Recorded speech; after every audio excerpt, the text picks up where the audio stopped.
আসসালামু আলাইকুম সবাইকে। আমি আজকে আপনাদেরকে দেখাবো বাসায় কিভাবে খুব সহজে টক দই তৈরি করবেন।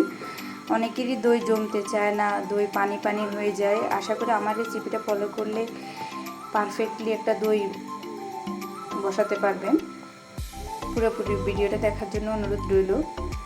আমি গিয়ে আমার যে প্রথম প্রস্তুত প্রণালীটা সেটা কোনোভাবে ভিডিও থেকে কেটে গিয়েছিল, তো আমি আপনাদেরকে বলে দিচ্ছি। আমি মেজারমেন্ট কাপে 1 কাপ পরিমাণ গুঁড়া দুধ নিয়েছি, সাথে দিয়েছি 3 কাপ পরিমাণ পানি। এই 3 কাপ পরিমাণ পানিকে জাল দিতে দিতে আপনারা 2 কাপ পরিমাণে নিয়ে আসবেন, তারপর দইটা বসাবেন। এই ক্ষেত্রে আমি দিয়ে দিয়েছি দই বীজ। এবার একটা বক্সে আমি দিয়ে দিচ্ছি দুধগুলো।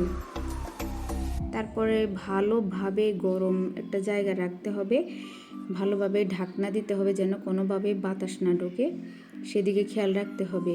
আমি একটা কম্বল দিয়ে ভালোভাবে চেপে রেখে দিয়েছি সারা রাতের জন্যে। সকালবেলা আবার ফিরে আসলাম, দেখবো আমাদের দইটা কেমন পারফেক্ট হয়েছে কিনা।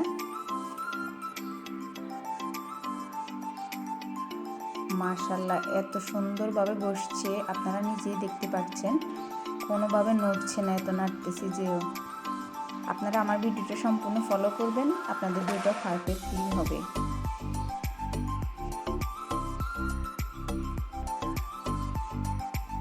এবার আমি আপনাদেরকে একটু কেটে দেখাচ্ছি কতটা পারফেক্ট ক্রিমি হয়েছে। আপনারা এই দেখুন। Please subscribe my channel.